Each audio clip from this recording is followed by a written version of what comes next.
Hi everyone, welcome to Type Talks. Today we have a live Q&A with Anne, the ISFP, and you might remember her from typing sessions that you've done with me. So she's a certified profiler for Personality Hacker, and she also helps me with the sessions that we do with clients. And so Anne, welcome. Would you like to tell us a bit about you?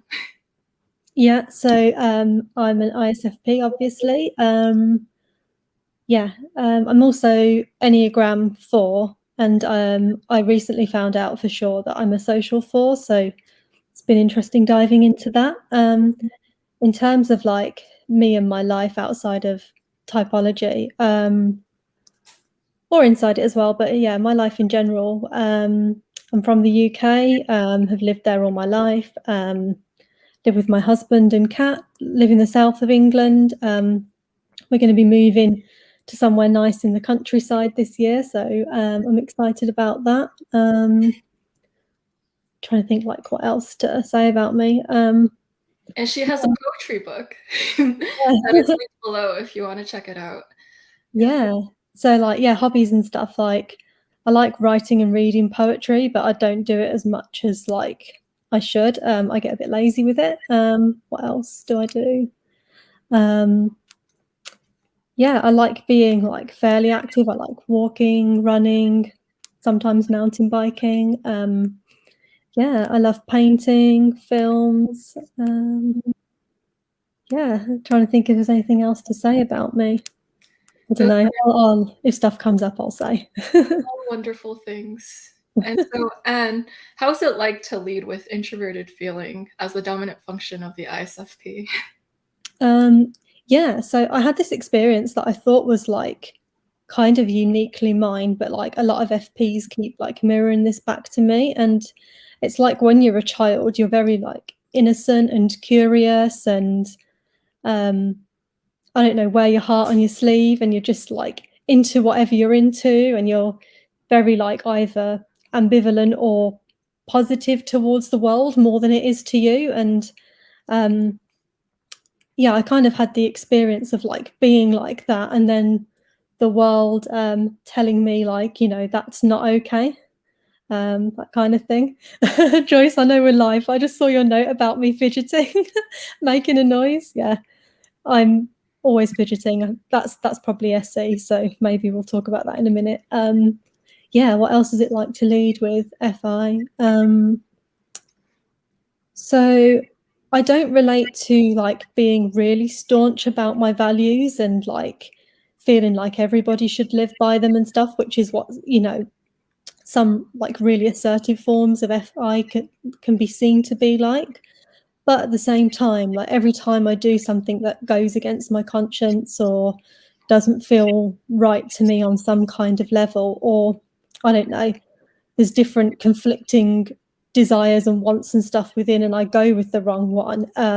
Yeah, it feels horrible. Like, yeah, I'm like the world's worst liar because like I just couldn't like carry on being in a way that wasn't true to me for very long. Trying to think what else. Yeah, I think I use my FI for like for people a lot. So yeah, I feel like I always like, I don't know, want to make like the other person in most situations feel like respected and heard and listened to and seen and stuff like that. What other FI experiences I had? Yeah, so as a child, very open and curious. As a teenager, typically emo. Yeah, not in the look, just in like the being moody and emotional and yeah, taking myself too seriously. Yeah, dealing with lots of like strong, overwhelming feelings and stuff like that. Trying to think what else is FI about me really. I feel like I go through life just constantly like looking for the me reflected back in everything I see and come across. Yeah, I think I always think in terms of like, you know, how can I be like the most meest me? What's like the next thing that's gonna like make me feel like I'm on the path to the next stop in, I don't know, discovering myself, I guess. Yeah. That's really awesome. And so your FI evolved over the years. And so you're married to an INTJ, and Mhm. the pictures that you have of you when you were younger, he looks exactly the same as he does now. So he's like been pretty stable with his sense of identity. And you, Anne, your look has evolved so much over the years, and you look very different in all of the photos you both have, right? So I'm not like a massive photo person anyway, but yeah, like whether it's like with my husband or some other people in my life, they've like looked roughly the same, or they've had, like one hair change every like 5 years or something. And yeah, I just like, depending on when the photo was from, there's like a different me in everyone. Yeah. Clothes, hair, whatever it may be. Yeah. Yeah, so that's another quality of introverted feeling an evolving sense of identity. And so at one stage of their life, they had this identity, and then they're continually finding more facets of it, or discarding certain facets, or rediscovering certain ones. Yeah. Yeah. Yeah. And like that stuff can be based for me on anything. It can be based on a mixture of things I've seen that inspire me, or it can be like I want my whole like physical appearance to represent, I don't know, like one specific piece of art or something whilst I'm really into that thing. Yeah. Yeah, that's so amazing. And I was wondering about your function, extroverted sensing. How do you experience that? Um, yeah, so I didn't even know I had it until I was profiled just over a year ago. I used to wonder if I was an INFP or ISFJ, maybe. For a while, I went around thinking I was an INFP, since I started interacting with people in the type world. Yeah, so with the SE, had no idea it was there, because sometimes with like sports and activities that require a high level of body physical skill, I can be kind of clumsy and yeah, kind of like useless the first time I try them. But yeah, the general ways I experience it. So I think it's fairly common for a lot of SE users to be fairly impatient. Like they like things in the physical world to be, like quite quick and immediate and stuff like that. I don't know, it can be like you're walking around the supermarket and everybody else seems really slow, like they don't have spatial awareness. Are they in the way on purpose? Do they just not know? Like that kind of thing. Or they're taking forever to like reach over and grab this thing. Yeah, so learning I was an ISFP explained that part of me quite a lot. Yeah, trying to think other ways I use it. Yeah, I do enjoy things like I enjoy driving fast if the roads and the situation allows for it. um, yeah, I always like care about the aesthetic presentation of things, like more than I want to, and I kind of have a little inner war with myself sometimes about yeah, like is that shallow? And then I'll like intellectualize, like my love of physical beauty or something like that, and I'll ascribe all these reasons as to why it's actually something like, deep and meaningful, and it's good to have beauty in the world. And then I'll go back to, trying to get myself to not care about that. Yeah, I feel like I generally know when things look good or not, both objectively, but then also like my own sense. And I like to play with the rules as well. So, I've done things that some people might not do, like I don't know, wear colours that clashed like purple and yellow and still kind of try and make it work somehow. How else do I experience SE? Just trying to think in day-to-day life. In work and stuff, I've always been really quick at picking up like the basic skills to do the job. And I'm a kinesthetic learner as well, and probably closely visual as second. So yeah, whenever I start something, like my NI is a little bit anxious and it's trying to visualize it. But as soon as I start doing, I will learn yeah, I can be like a bit of a jack of all trades. What else? Yeah, even though you think of like thinking or TI as problem solving, there is a kind of SE problem solving in the moment as well, in terms of like okay, what have we got in front of us? What's the best thing to do, given what's there in front of us right now, kind of thing. So people used to come to me at like work or whatever sometimes because they were in decision paralysis for quick things, and I could make the quick decision, but not for the important things. I think that's where like FI takes over, and yeah. Yeah. Yeah, that's really great. And so, and you mentioned how before you used to take online tests and you would get INFP, and that's the experience of 90% of ISFPs that I've interviewed, is that when they take tests, they tend to get INFP, and on the rare cases, they get INFJ. And so that's a common theme there. And so Anne mentioned the element of kinesthetic learning or hands-on learning. So extroverted sensing has an improvisatory or adaptive type of learning. It's more trial and error based. And so that's really cool that you mentioned that. And I was wondering, Anne, about your tertiary function, introverted intuition. How do you experience that? Yeah, so I know a lot of NI users apparently, or some of them, don't have like an inner monologue. I relate to having sort of like the NI vision flashes and images and things playing out, but also having an internal monologue as well. So yeah, I think like both of those things give quite a rich inner world type situation. Mhm. Yeah, so with NI, it feels like there's a watcher in your brain kind of thing, like a third person inside there, like watching it from a slightly removed thing, you know, like behind a screen or a lens. Yeah, and I know like some people as well, I don't think this is NI, I think this is maybe more TI, relate to having like an inner critic voice. Mine isn't like that. Like my inner voice is like quite, you know, like happy and benevolent and stuff. It's just curious. So it's just like my NI, I think, is just playing tiny snippets of things back to me that have happened.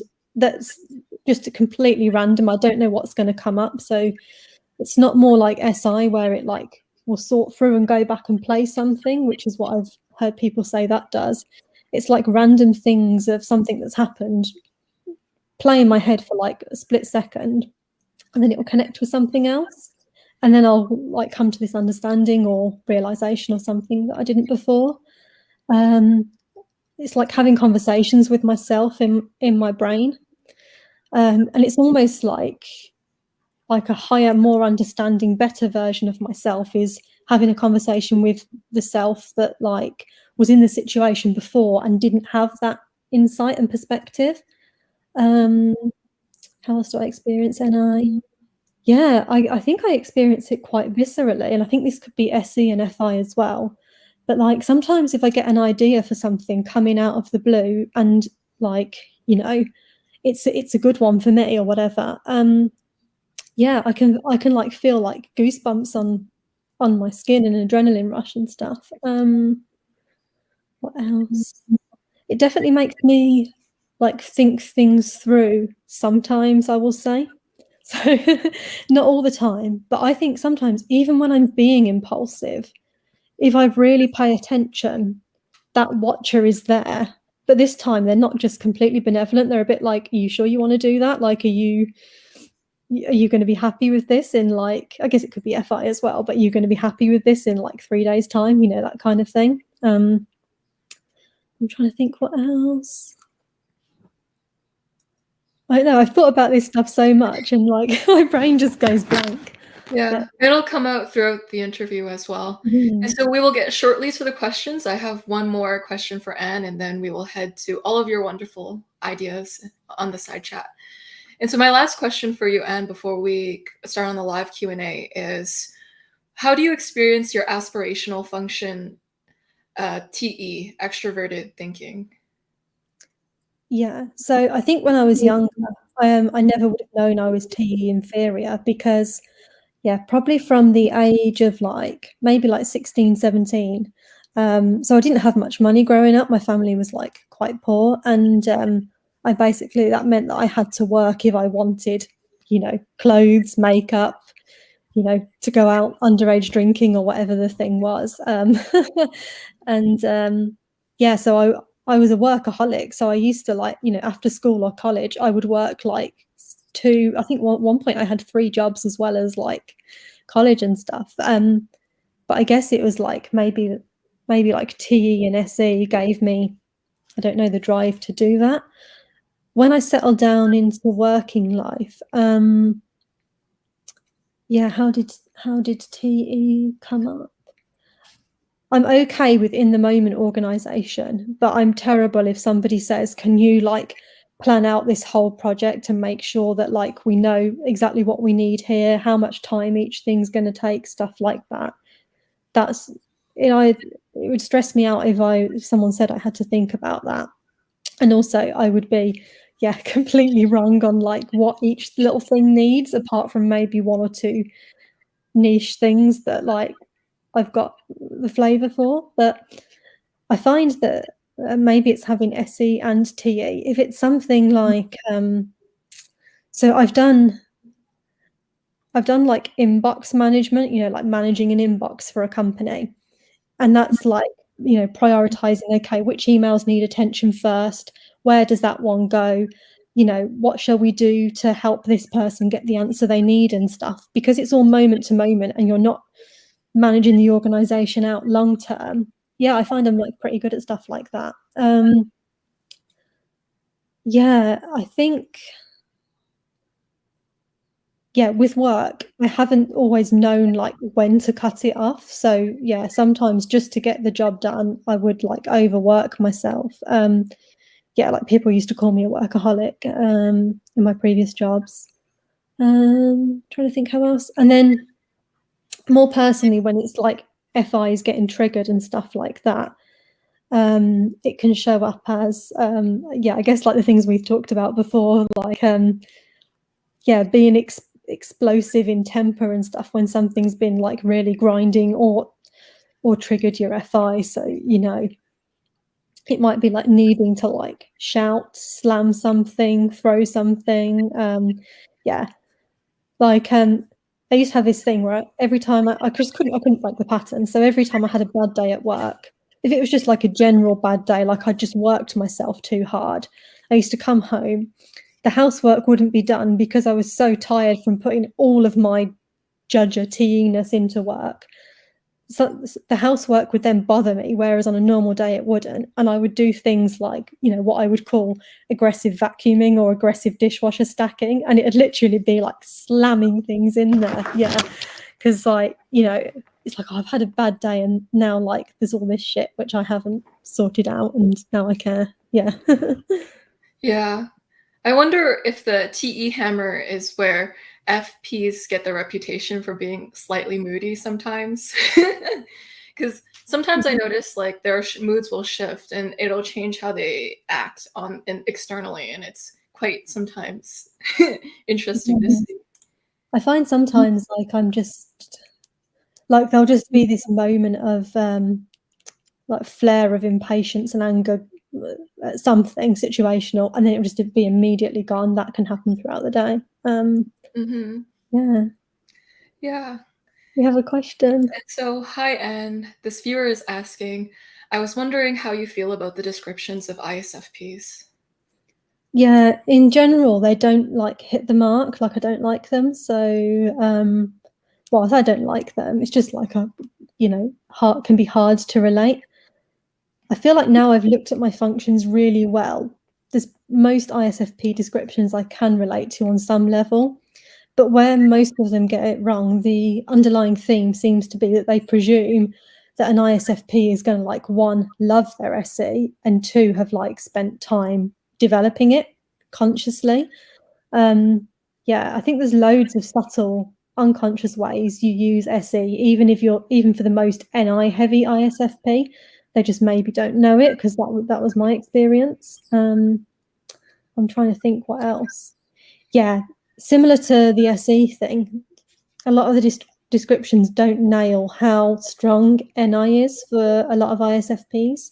So it'll be things like they're tuned in, they'll say things like, oh yeah, they're tuned into the present moment. They don't care so much about underlying meanings and stuff.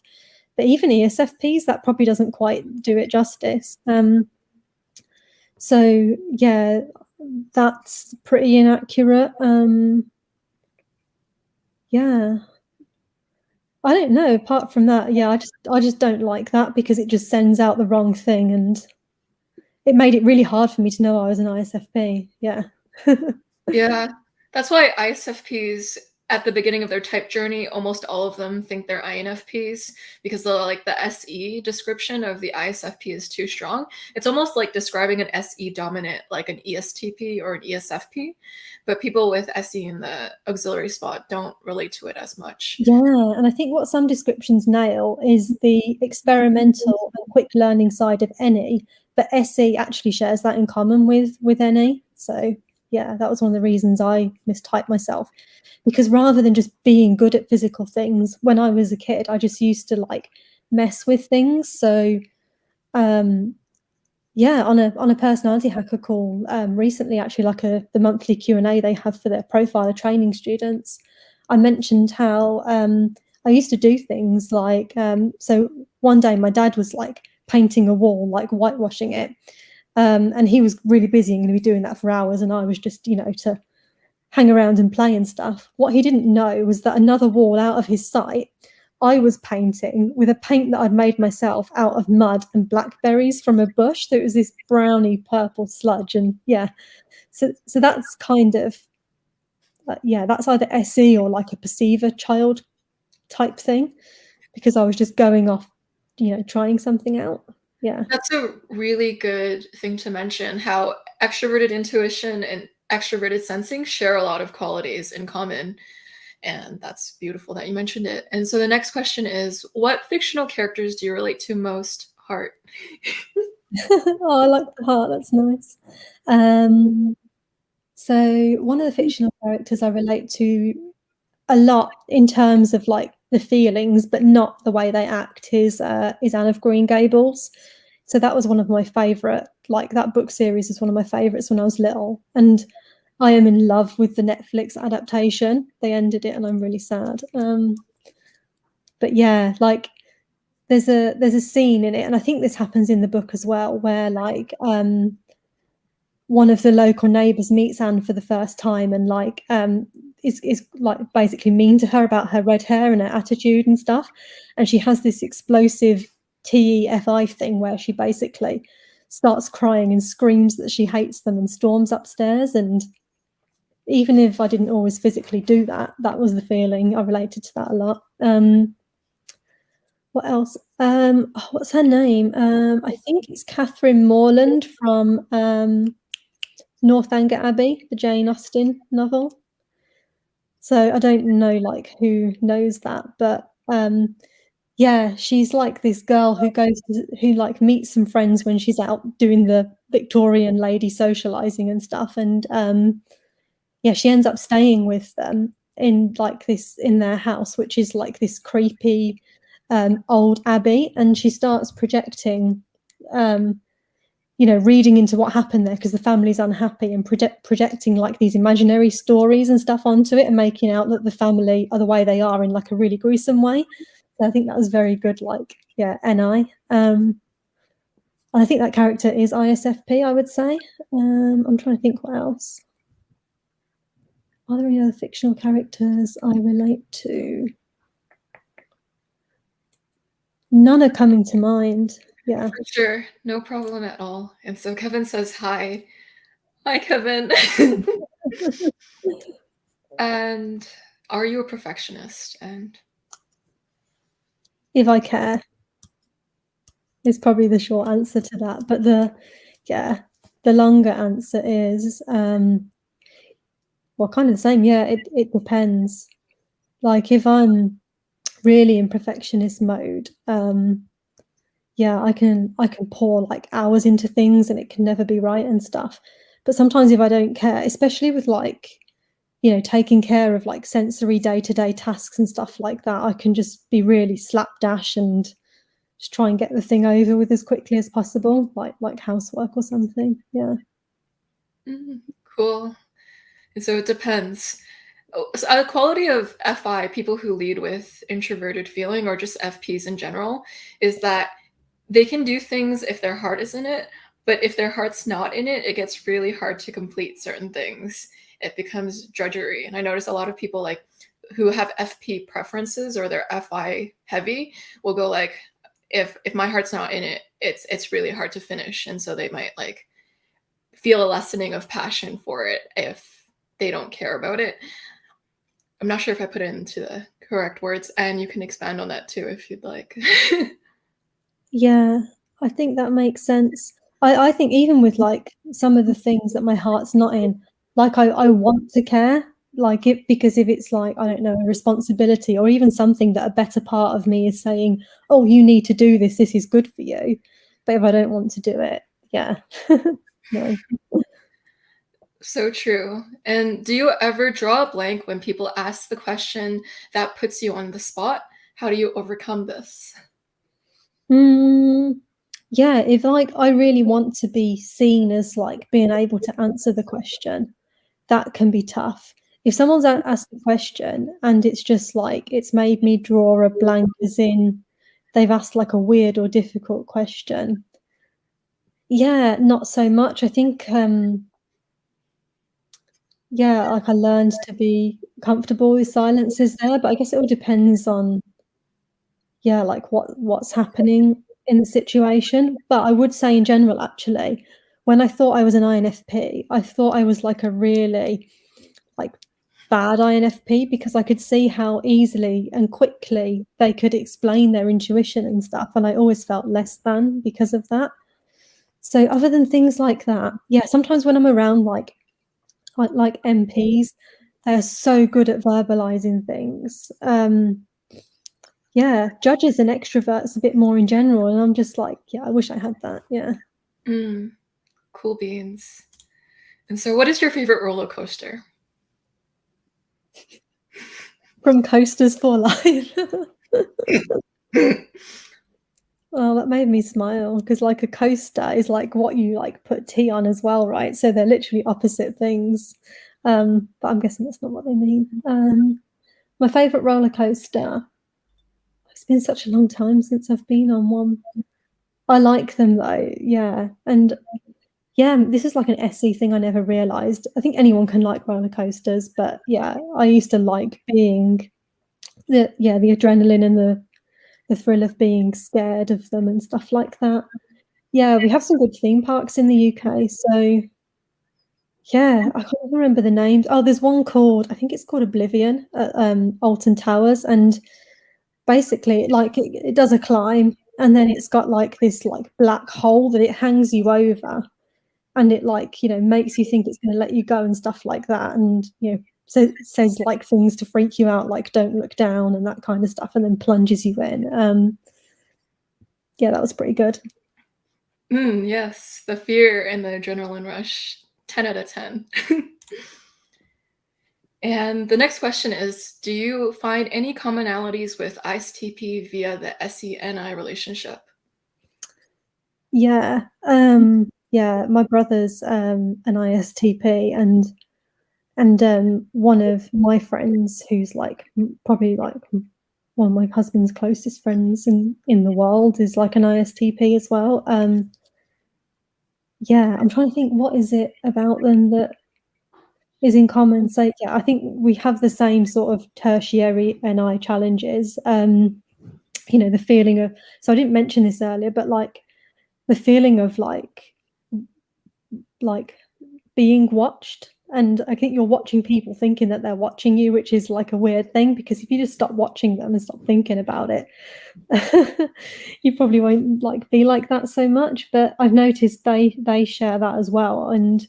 But I think sometimes it's even worse for them with their inferior FE. So I definitely feel for them with that. Depending on the ISTP, they can be extremely aesthetic as well. So with some of them I share like, like a love of clothes and stuff, even if it's not the exact same thing, we kind of appreciate each other's appreciation. Trying to think what else. Yeah, my brother's really into philosophy, and yeah, I talk with him about that sometimes. avoidant behaviour. That's one thing my brothers share in common. Well, and the other ISTP I'm thinking of as well, actually. Yeah, it's kind of like if there's something you don't want to deal with, like hope it goes away by itself. And you know what? The really bad or really good thing is that quite often it does go away by itself.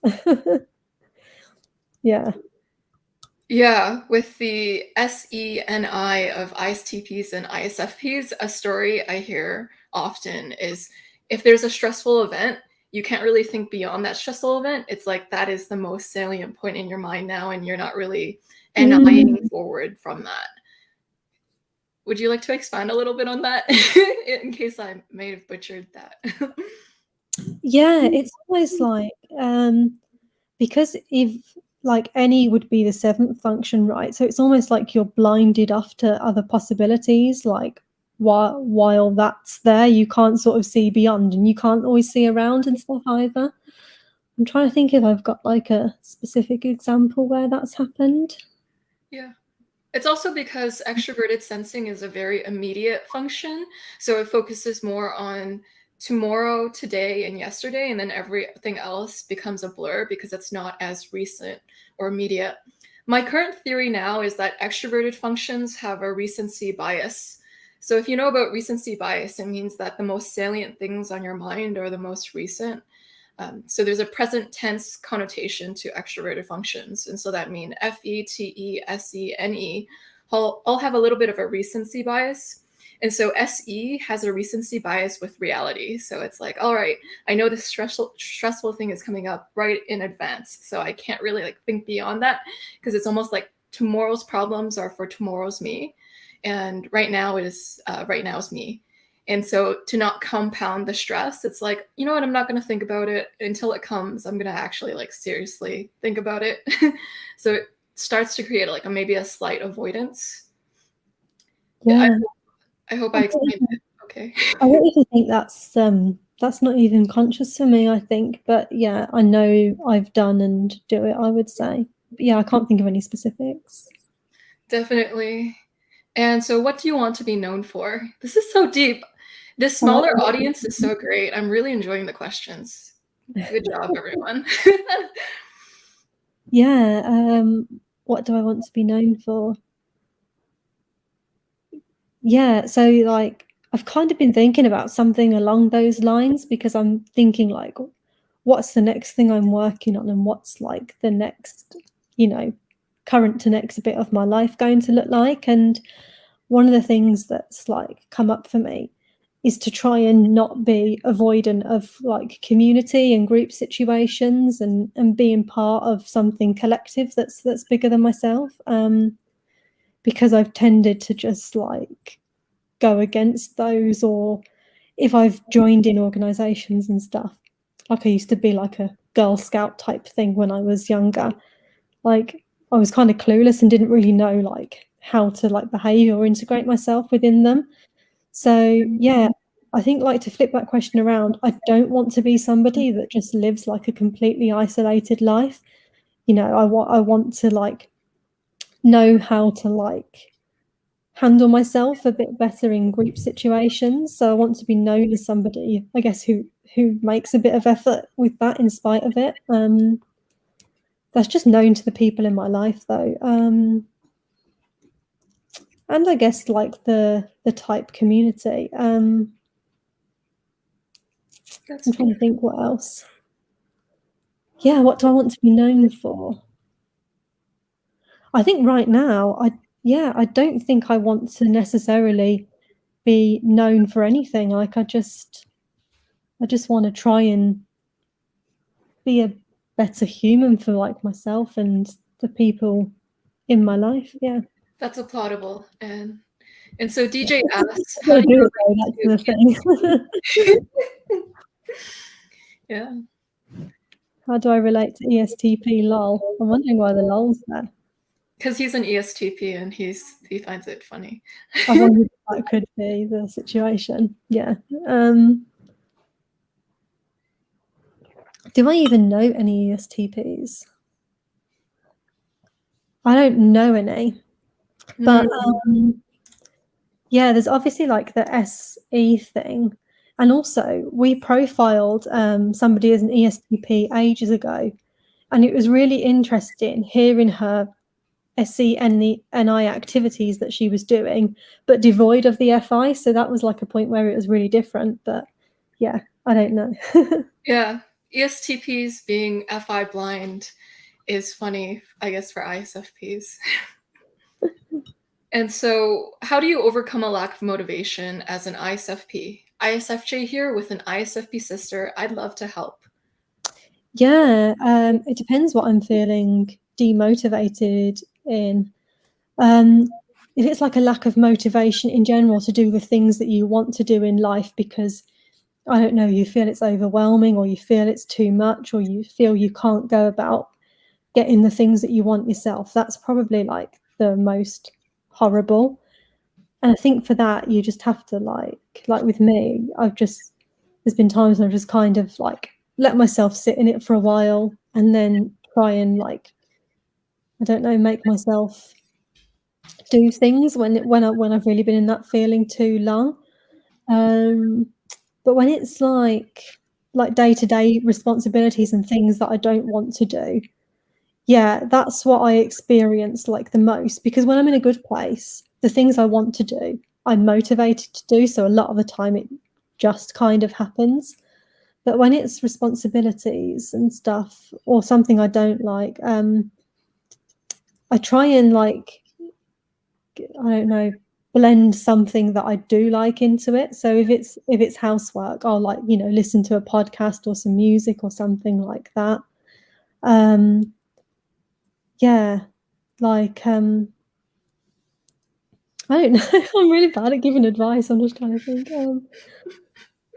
No worries, no It worries. depends. It depends what kind of thing they're feeling lack of motivation in and stuff. Yeah. It's like, where does it come from? Sometimes FI users have trouble showing their FI, so they might think that they are communicating it. They're like, what? My FI is so obvious to other people. And then everyone else around them is like, no, no, it's not. And so perhaps finding the root of where the lack of motivation comes from, because FI DOMs don't always communicate their emotions that clearly to other people. So maybe if you find that core root, it might take a little bit of probing after they're done experiencing the feeling. If you kind of ask a few more curious questions, it might get to the heart of where it's coming from. That's different for each person. And so, were you shy and quiet when you were younger? If yes, how did you overcome that? Because I know an ISFP who is extremely quiet and does not engage with others at all, and she only talks in a few words.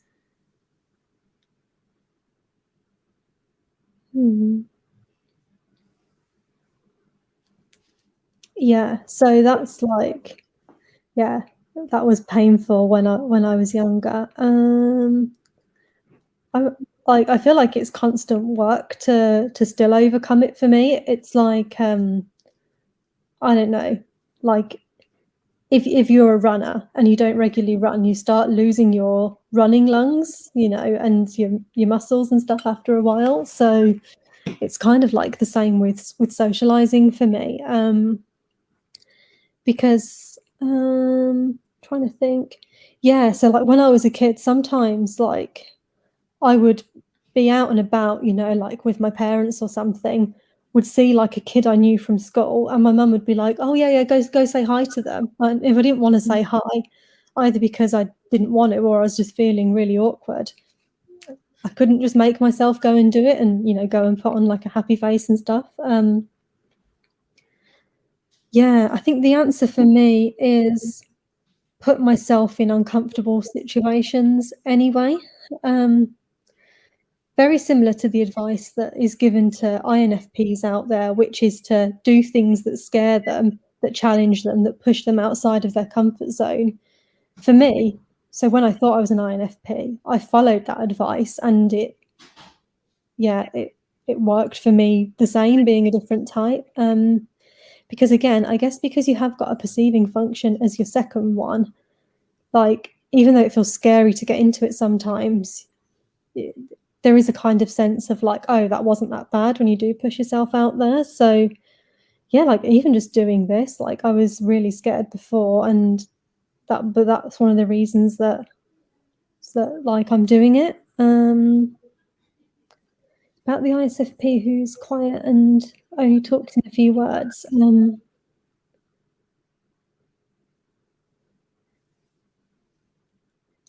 Yeah, like for help. Oh, sorry, Joyce. It's interesting because with ISFPs, the growth advice for them typically applies for all introverts. So whenever I hear growth advice for the introverted types, no matter which one it is, I think it's interchangeable. So if an ISFP follows an INFJ growth advice, or an INFP growth advice, or an INTP growth advice, it all sounds a little similar because the second function is typically the growth function. And the advice typically given to introverted types, no matter what they are, is get more into the world, go more into the external world, get out of your head and more into reality or into some sort of external medium. Yeah. Although when I thought I was FE secondary, I tried talking to people more, and I tried specifically channeling it in the people realm, and yeah, that wasn't fun. I was like, oh, shall I try and meet these people's needs? And I'm like, I don't know, making them cups of tea when I don't really want to and stuff. Oh, that's funny. That's really funny. But yeah, with that specific ISFP that Lils is mentioning, yeah, it depends. I'm acting on the presumption that the ISFP is unhappy with that situation because otherwise it might just be that they're perfectly happy sitting there taking it all in. I'd probably like talk to them about it. Like, I don't know. I'm just trying to think if someone's like talking to me like, you know, they're coming from a good place and stuff, and they're like, oh, hey, I've noticed this thing, and it's someone I trust and whatever. Yeah, I'd be really happy that somebody would be like, I don't know, wanting to talk about like that kind of stuff. Amazing. And so what do you relate to in INFPs? Apart from like the obvious like perceivery type stuff that like I've touched on. Yeah, with a dominant FI, it can seem like we're almost the same type until like something really any comes out there. I'm trying to think. So I'm kind of taking this question the opposite way. Like one difference I've noticed is that often in INFP, it takes them longer to pattern out like why they're doing something or the theme that connects like some of their behaviors and stuff. Like I was talking to an INFP about that because the SI takes longer to pattern it out in terms of something, I don't know, like a long through line. I'm trying to think what else. What do I relate to with INFPs? Loads of stuff, because I guess there's the IP kind of temperament. There's like being an FI dom. Yeah, just like wanting to talk about you know, deep emotional stuff or whatever. Yeah, like lots of self-analysis and introspection. Yeah. Noticing how things hit your conscience is something you talk about a lot. Yeah. Maybe you could go a little bit into that. Yeah, I guess specifically with how things hit my conscience, it comes from the same place of like, or a similar place to how things hit me.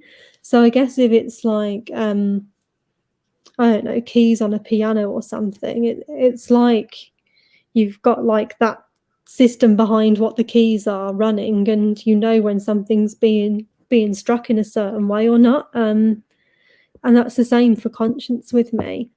Like sometimes I've done something that's like accidentally gone against my conscience, either because there was a few different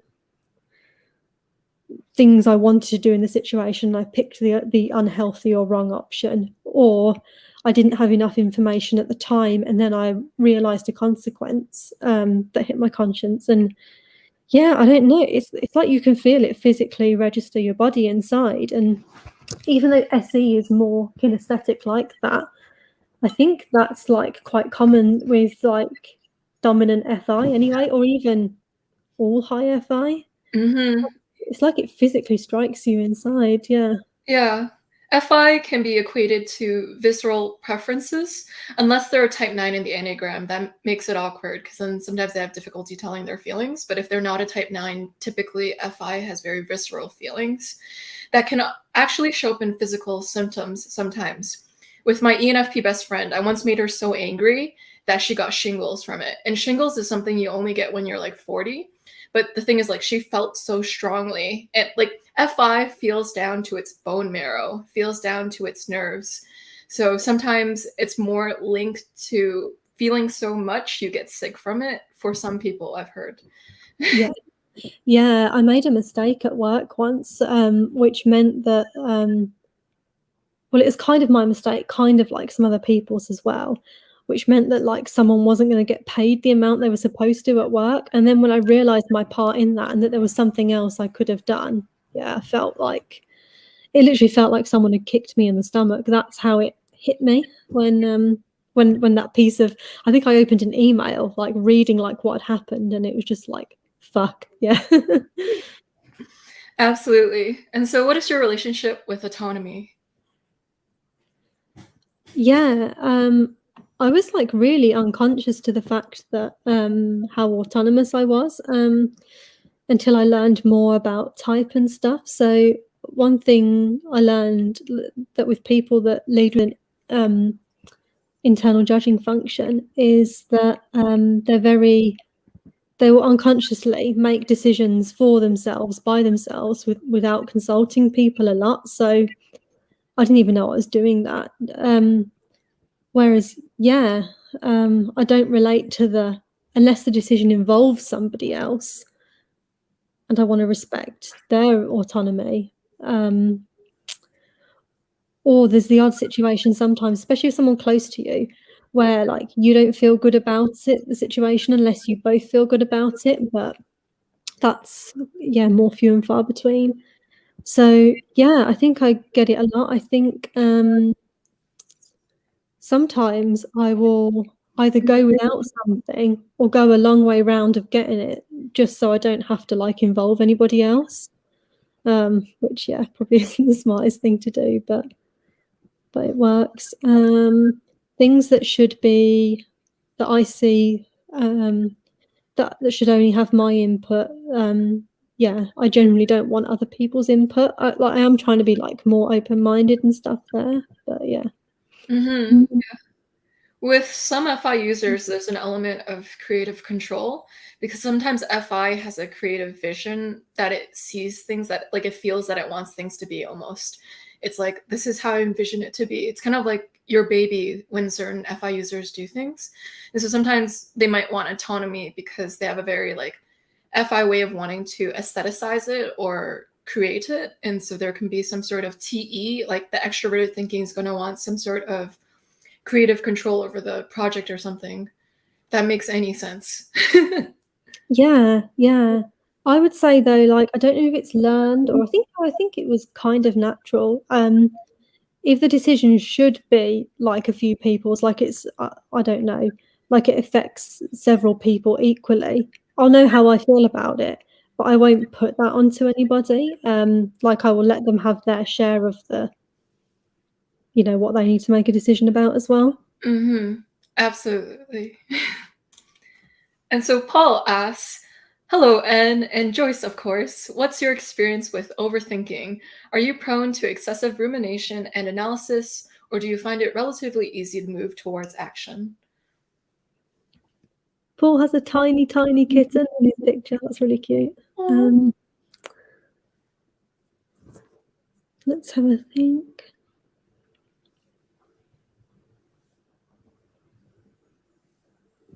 Yeah, I don't feel like I'm overthinking, but like I feel like I probably do overthink, especially if someone was looking at me from the outside. But it doesn't feel like a burden, so it doesn't feel like I'm overdoing it. But I think I'm always going off into, yeah, some kind of internal reflection or analysis or whatever. Mm-hmm.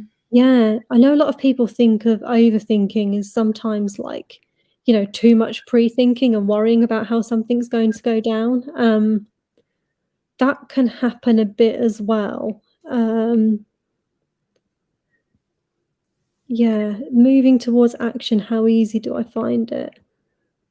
Completely depends on the situation and what kind of place I'm in at the time. Yeah, I think, like, where quicker action is easy, if it's, like, something just like a task or a thing that needs to get done at work, um, yeah, I would, like, often be the person that would be like, "Yeah, let's do this. This works." And then, like, everybody else would wanna talk about it a bit more and weigh up some what ifs and stuff, and, yeah, I would, like, listen and stuff, but I would have already thought, like, I wouldn't be hanging back with that level of thinking unless it was something that, I don't know, like, had big consequences or a, you know, moral or personal impact or something on someone. Yeah. Yeah, beautifully said. I think introverts who are over leaning on their two introverted functions are going to be overthinking to some extent, because the two introverted functions are like, well, if I just keep going over my inner world, then I'll be able to solve whatever I'm thinking or feeling about. And so it doesn't always happen that way. Oh, another way of interpreting overthinking is extroverted intuition. So sometimes extroverted intuition is so like, what if this? What if that? What if all of these things? And it looks like overthinking from the outer party. So the extroverted intuition need to obtain the nuance and interpretations from all the angles and all the possibilities of an idea look like overthinking from a third party. Yeah, yeah, I used to manage, an ENFP, and, like, every time we had a meeting about stuff, he'd be like, "Well, like, what if this happens?" And, like, we're like, "Okay, well, yeah, we'll probably do that." But then what if this happens? Yeah, that's not gonna happen, is it? But what if it does? I'm like, "Okay, well, think about that down the line." "Well, what about if down the line this happens?" And you're like, "Yeah." It's funny, I don't mind it in personal conversation, in fact, I quite like it in personal conversation, but when, like, I was a manager and I had limited time, yeah, I was like, "No." I think I used to just end up saying things like, "Okay, yeah, like, you go think about that, yeah." Too funny. And so, what are some of your favorite types from your experience? Yeah. I like this, Joyce. I like that you're doing that. Answer wisely. Yeah. Um, so, um, I'm not just, like, saying this to sound like I'm all, I don't know, equality or something, but I think it really does depend on the person. So in some ways, every type is my favorite and none. But that being said, there are types that I find certain things easier with. So like, yeah, trying to think. So yeah, I love INTJs and ENTJs. Like, in some ways, like, they are my favorite because they're kind of like my opposite and easy to communicate with. And yeah, two of the closest people in my life are that type as well, which is probably the reason, to be fair. And I've had really good relationships with them. Who else are my favorite types? Probably my ultimate favorite type is INFP, because I relate to them a lot, but also as well because yeah, they have that verbal NE that, like, I just wish I had. Yeah. The follow-up question is, do you like ISFJ type? I've noticed a lot of ISFPs have ISFJ best friends. Yeah, so ISFJ in theory, I love. ISFJ in reality, I love, but also, like, don't love, because again, it, like, depends on the person. Like, it entirely depends on, like, who they are and where they're at. So I've worked with and managed ISFJs, and yeah, in fact, they're the types that's probably like hurt me the most in terms of, like, the TI criticism. And yeah, and the need to, like, put the FE front on, but then sometimes the TI behind is, like, compelling them as well, has, like, put me in some situations where, like, yeah, so when I got a promotion at work, there was this lady who was an ISFJ, and she, like, gave me this warm smile and hug and was like, "Oh, well done." And I was like, whereas I didn't think her and I were close and was kind of ambivalent towards each other, but but friendly enough. And I was like, oh, cool, thanks. I was thinking like, wow, that's a bit like intense, but cool. And then I overheard her saying to somebody that basically I shouldn't have got the job. They should have got in someone new. And so like, I was like, well, if you just literally said, oh, well done, and like walked off, that would have been more okay, because those two would have aligned, if that makes sense. Mhm. The fact that she made such a warm social display and then there was the criticism. I've been on the receiving end of that with a few like ISFJs in the past, but it's more like, I don't know. I've had ISFJs that would never even dream of like doing that to me. And obviously, Joyce, I know you're a different type, but like I trust that like you wouldn't be doing that as well. So yeah. Yeah, for sure. I would never do that to you. And so, Yeah. as an ISFP, do you feel like there's a strong similarity when you meet an INTJ? If yes or no, can you describe how you feel when you meet an INTJ? So this is an interesting question because Anne is married to an INTJ for a very long time, actually. Yeah, I think we've been together for 16 years. Mm. What's So just thinking through that question, like, yeah and no. So a lot of the time, if somebody like an INTJ or an ENTJ is very TE presenting, I would rather be connecting with them on more of an FI level. But at the same time, I get it. Like it's more readable sometimes than when you encounter the other judging functions a bit. Yeah, I'm trying to think. One thing that's a massive difference between me and my husband, and yeah, it made me realise quite soon I was on in my typing journey that I wasn't an INFJ, was the long range of NI and how careful and thinking through of consequences and liking plans laid out and, you know, plan B for when plan A fails and, you know, that kind of all these, you know, contingencies, simulating things through. Yeah, it's so different. But I think like the speech pattern and the way your brain wraps itself around explaining things makes communication like extremely easy between the types that share the same functions. I've noticed that personally. Yeah.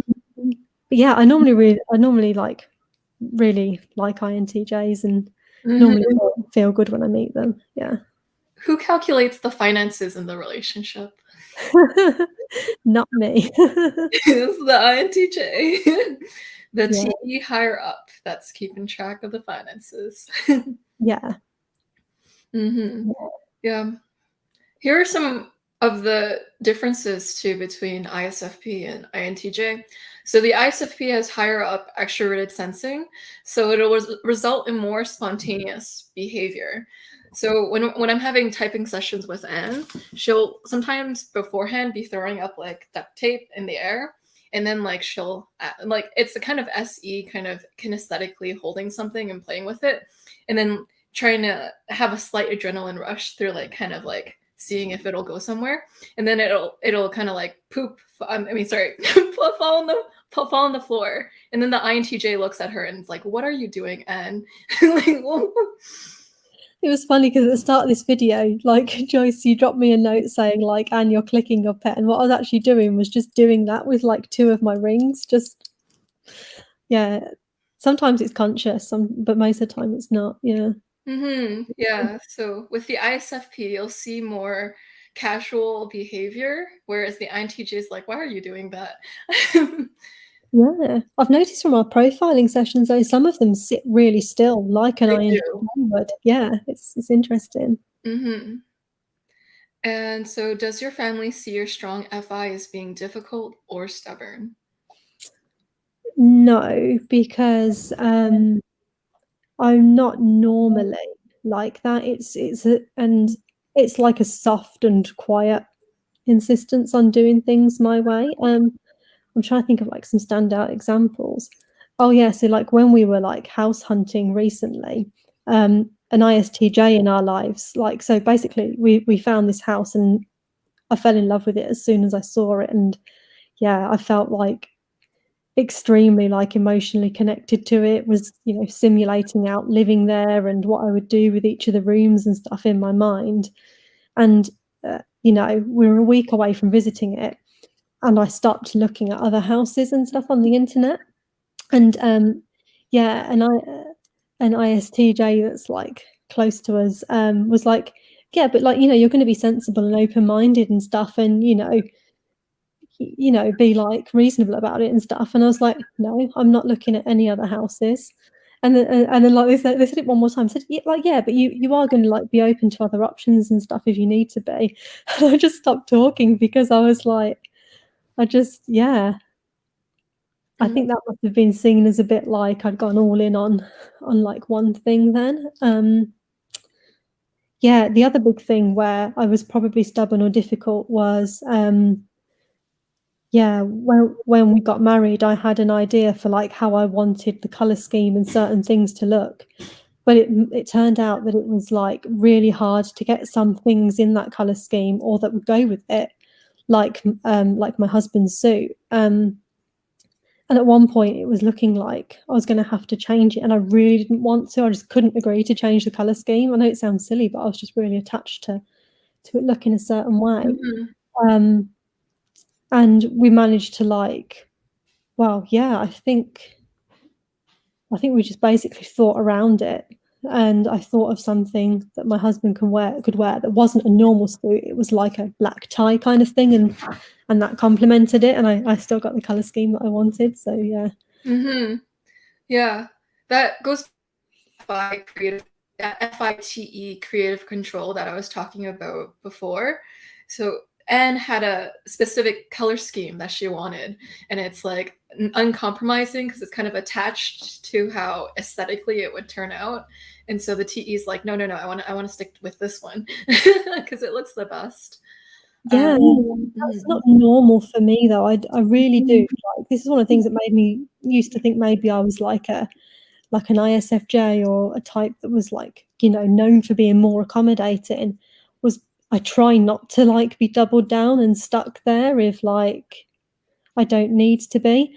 But it does show up more subtly in certain things, as in rather than like be openly stubborn or difficult, I'll just skulk off and go and do it my way anyway with like nobody looking kind of thing. Yeah. Yeah. There's a spectrum of FI. So there's the radical FI that really staunchly stays with its values and is very uncompromising, especially if it thinks that no, compromising would cause someone to suffer or cause some sort of like really negative FI outcome that they want to TE control. So there's radical FI and then there's chillax FI. So you're with N, you see a more chillax FI where it's more accommodating and almost like you could confuse it sometimes for an FJ because it's very chill. And plus, with the extroverted sensing, you're also going to be kind of go with the flow too. And maybe you have 9 in your tri type too, and that might add to the chillaxness as well. So, Yeah, yeah, maybe. I looked at the 9 to see if I could like relate to it, and I think maybe I related a tiny bit to the self-pres 9, but yeah, yeah, mhm. it's definitely not my dominant type. Yeah. Yeah, you're too addicted to the emotional experience to be totally, totally 9, I I guess. am. I am. Mhm. Do you think FI is being in a bubble with your own emotions until you validate them? Do you think that's why ISFPs need alone time? Um,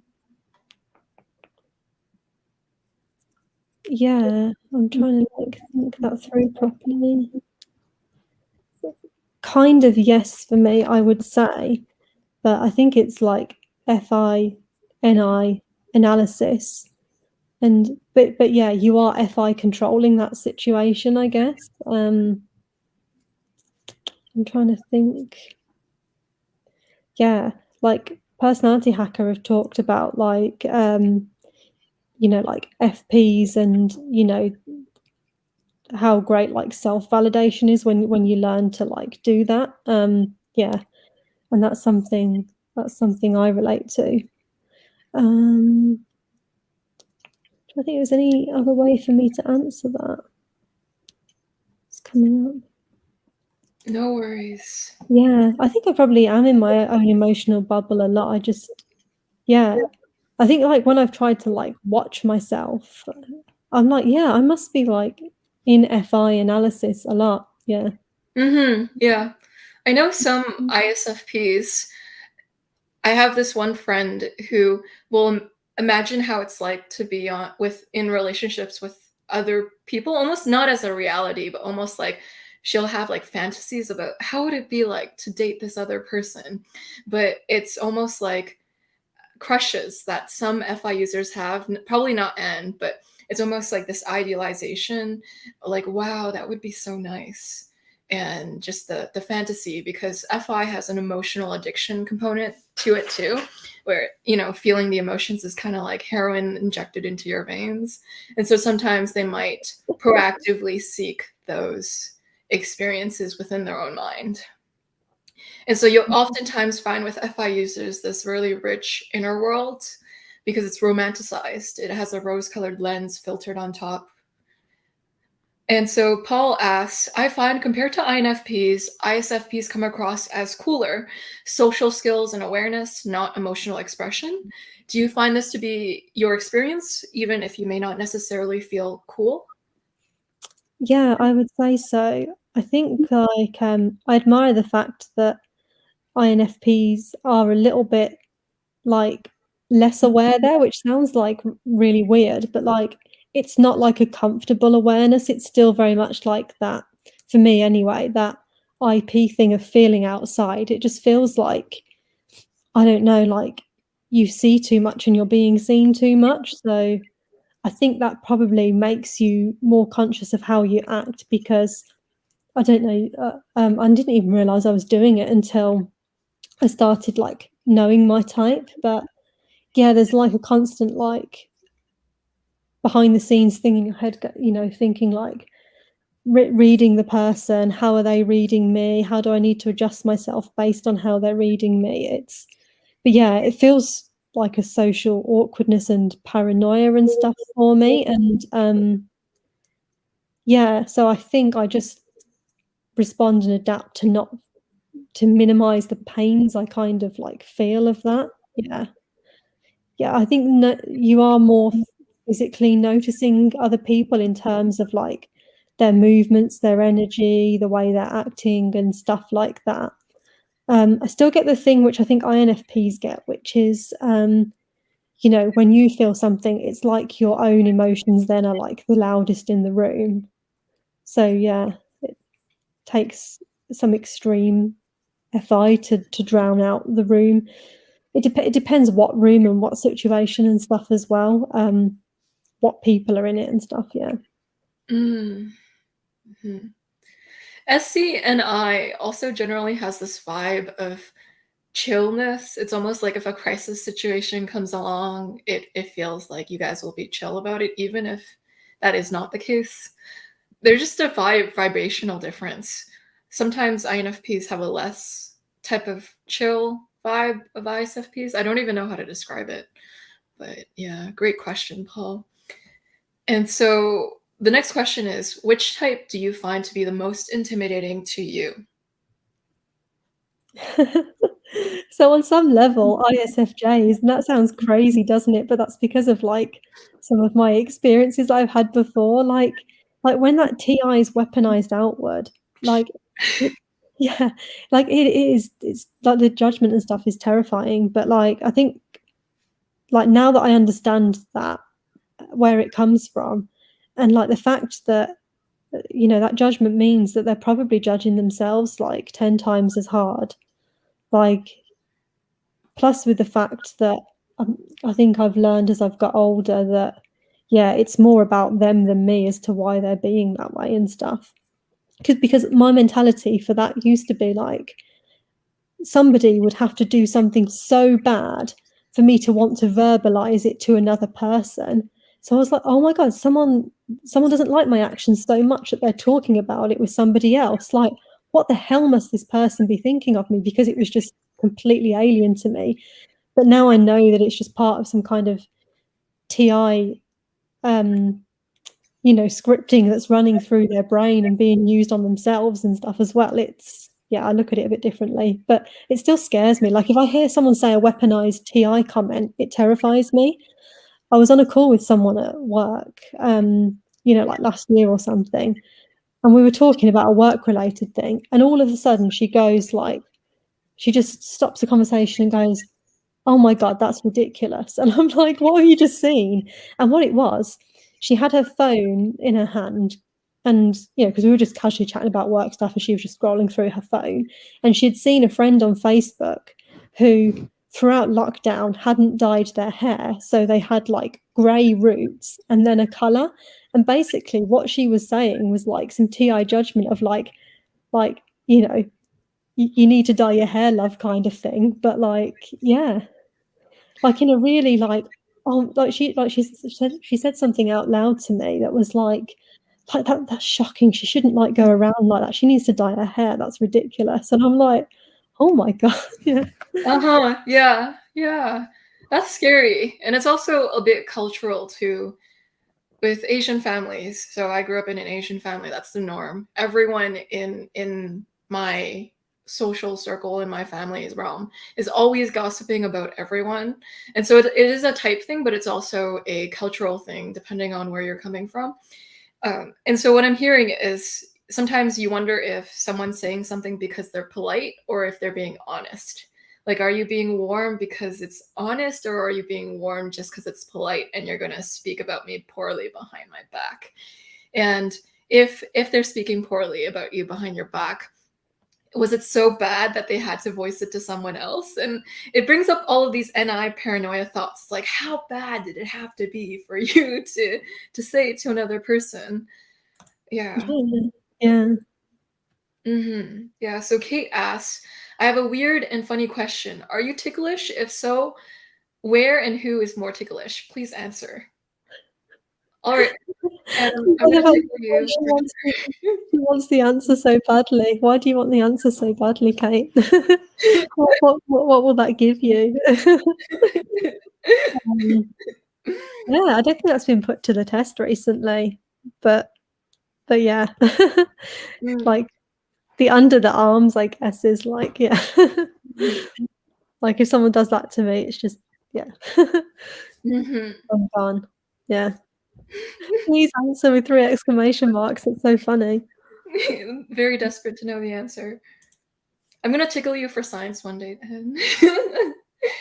And so, how is your relationship with SI and types with high SI? Hi, Lilia. I saw you on the personality hacker call the other day, and I believe you are ISFP as well. Yeah.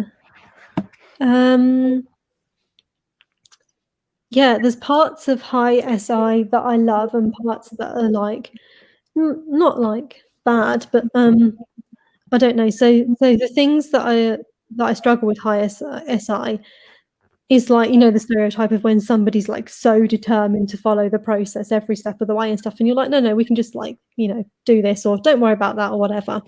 I used to come across that at work sometimes. She responded.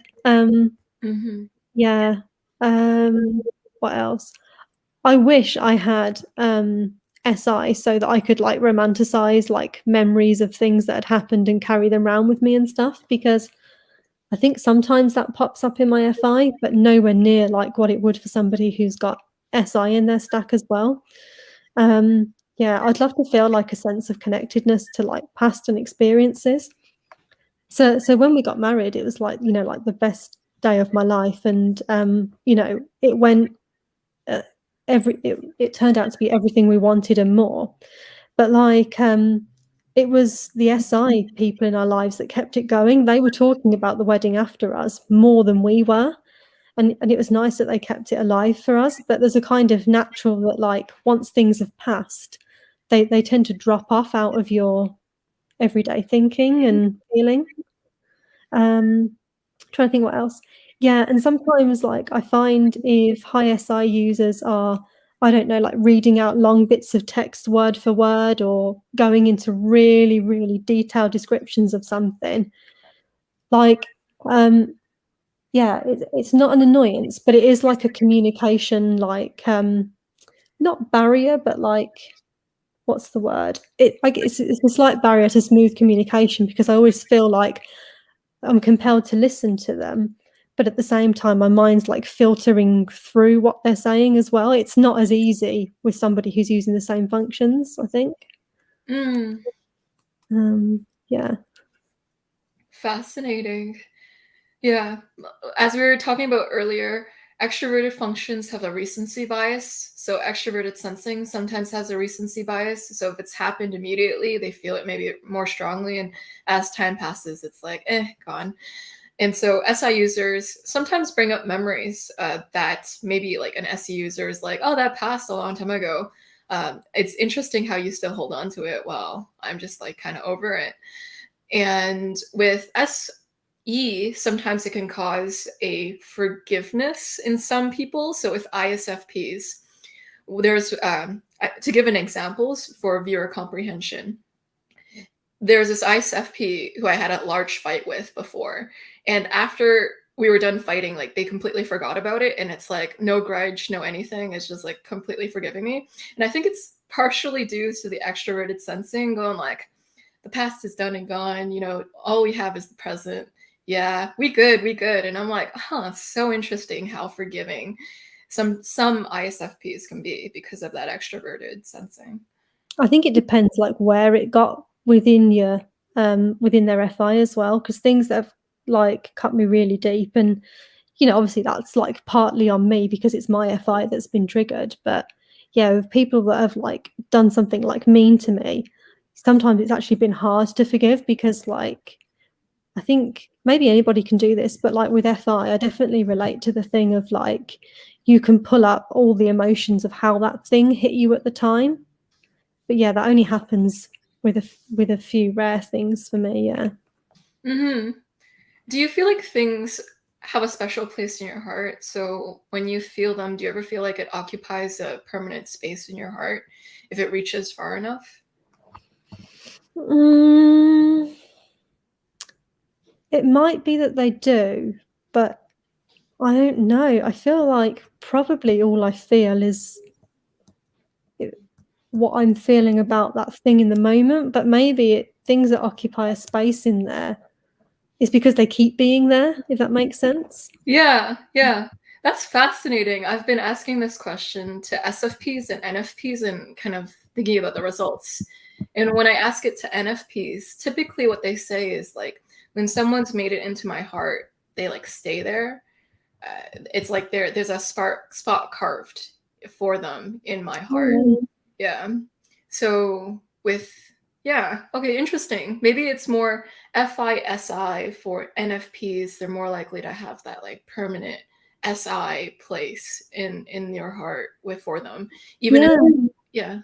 I definitely keep people close to me in terms of, so I think about friends and like asynchronously kind of thing. Like I'll just randomly like be thinking about them and like wondering how they are and stuff. And like a lot of the time I don't even act on talking to them about it and stuff. But like I will so I guess that must be like a yes to what you've just said, but I don't think I would think of it in terms of, oh, they've got a permanent place in my heart, even though they have.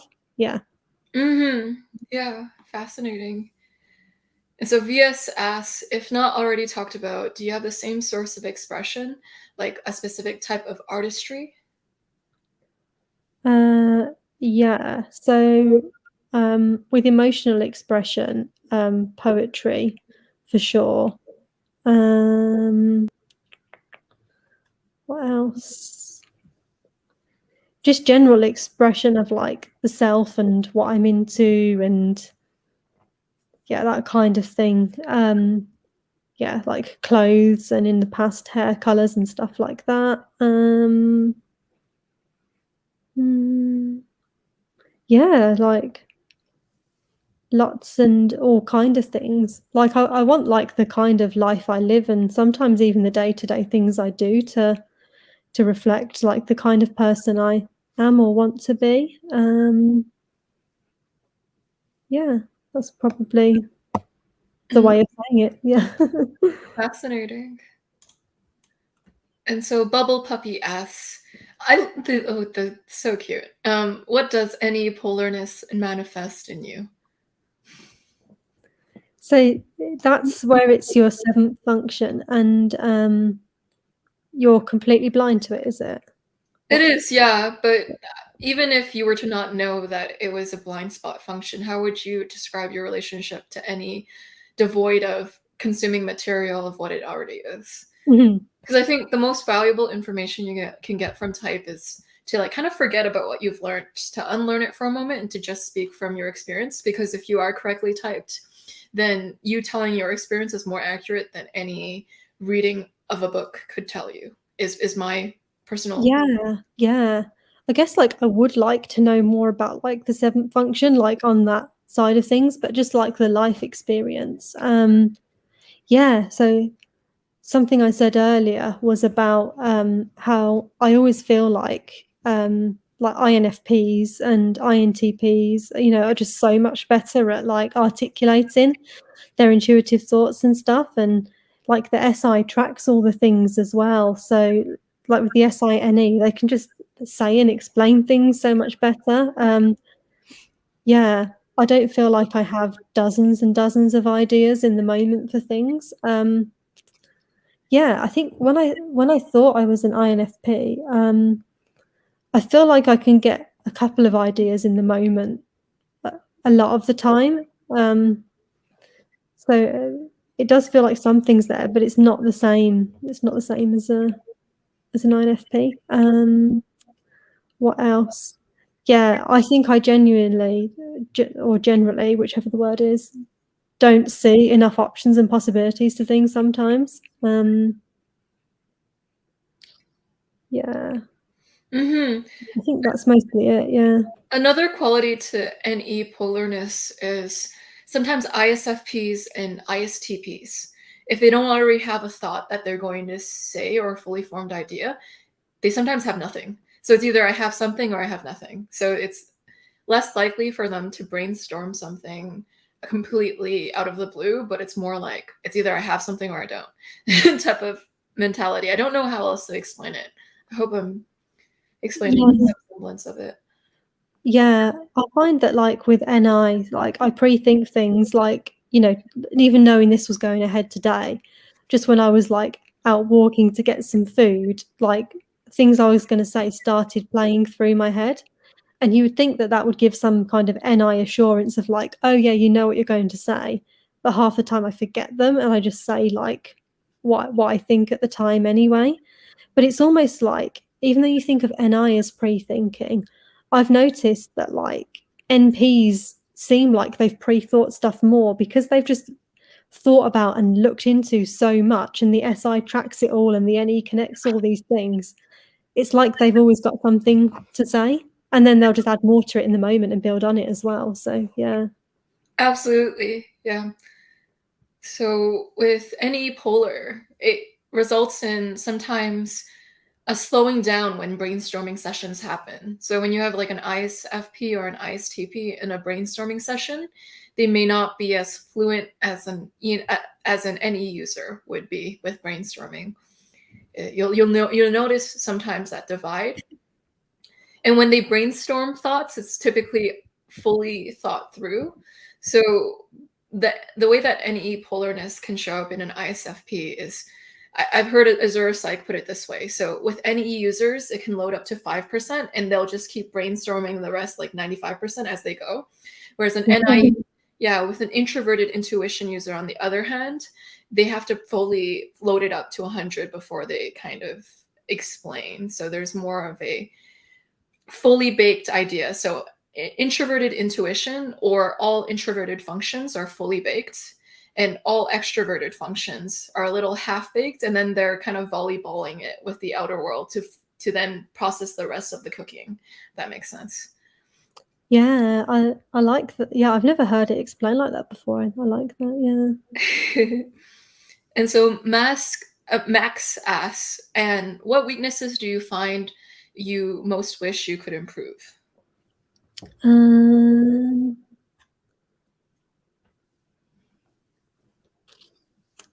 yeah, I'm trying to. I'm trying to think because there's been a few.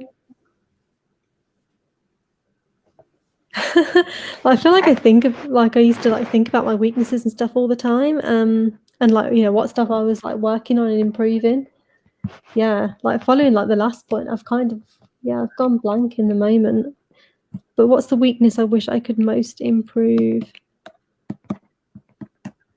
Yeah, I do wish I could feel more comfortable socially, and I wish I was able to be more verbal and have more conversations and stuff with people, because I feel like for 90% I'm very on my own and in my own head, and that's a happy place until all of a sudden it's not, and then I'll want connection, and I don't really even know how to go about getting it, with people in my life that I care about that I haven't spoke to for a while.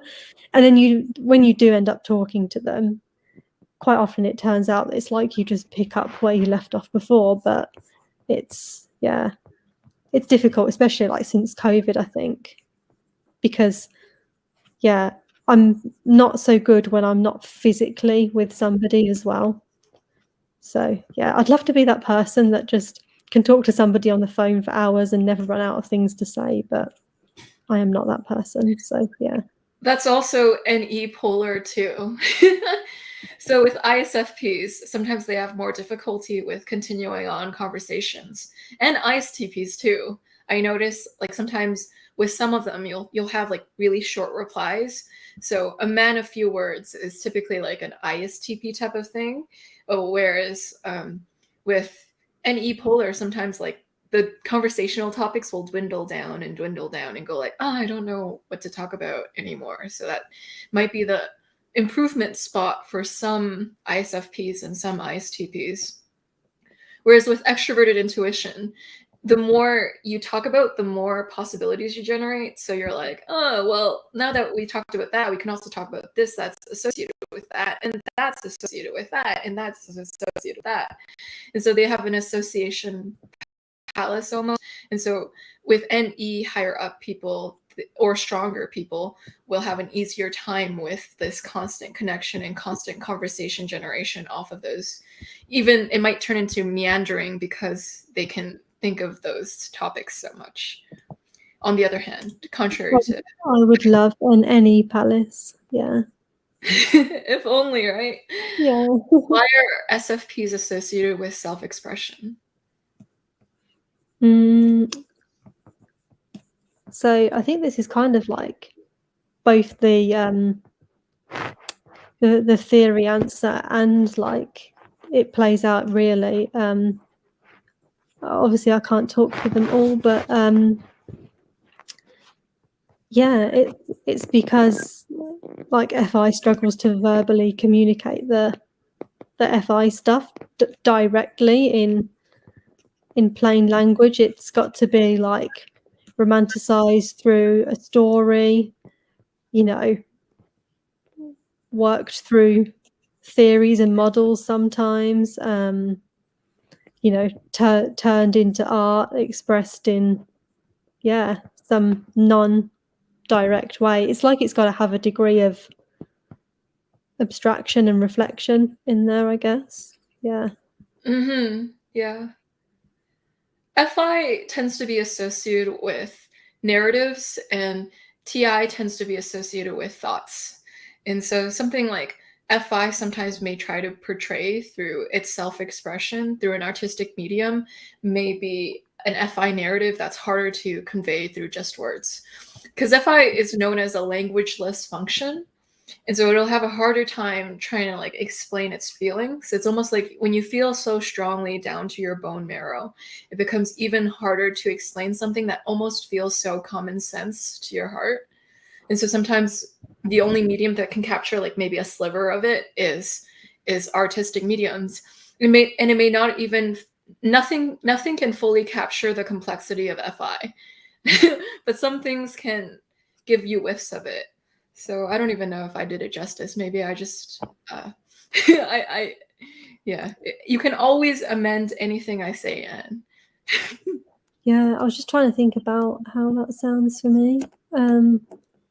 Yeah, like I don't even think I know like the logic of it like myself in the moment.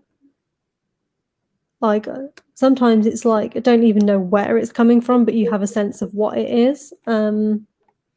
Yeah.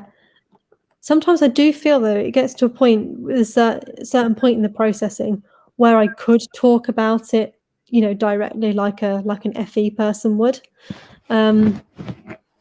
Normally once it's had that review done, because sometimes I'll be like processing something and yeah, I don't want to like talk to somebody at the time.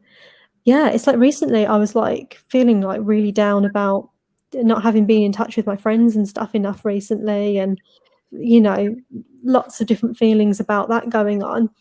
And even though like a solution would be like talk to your friends, I didn't want to talk to my friends about the fact that I was having problems talking to my friends. Yeah, but then sometimes I'll go through something and I'll be like, oh yeah, like I'd like to tell so and so like about how I was feeling about that and stuff. But it's like there's a window of time, and then I kind of like I've already processed it and forgotten it, and I might never tell them. Yeah. Yeah, it goes back to the half-baked and fully baked. So FI can eventually share its emotions, but only after it's fully baked its emotions. And so it kind of has to do a reviewing process or a post-processing process first before it presents it to other people. Whereas with extroverted feeling, its feelings sometimes feel half-baked, and so sometimes you need to talk someone out with it because it's almost like tangled up spaghetti or tangled up headphone headphone wires. Like, I don't know, sometimes extroverted processes, they might feel like tangled up headphone wires, and to untangle them you have to interact with the outer world. It's almost like, oh, the outer world and that back and forth with the outer world is what untangles the wires for the extroverted functions. So Effie is like, I choked on my own spit. That would be a really sad way to die. I'm sorry, I found that funny. Oh, that's funny. And so when Anne was talking about the emotions and processing, I wanted to bring that up. And so, do you have a hard time socializing? Do you keep most of your emotions inside, even if from your close ones? Yeah, so I guess like it's like the same for every person. Like everyone's inner world is so rich. Like even people that are really open about it, there's so much going on under the surface that people don't see. But I would say like yeah, like with my husband, I'm pretty like emotionally honest, even like real time, even if it comes out as like really like I don't know, stupid, explosive, like just like tantrumy, acting weird, that kind of stuff.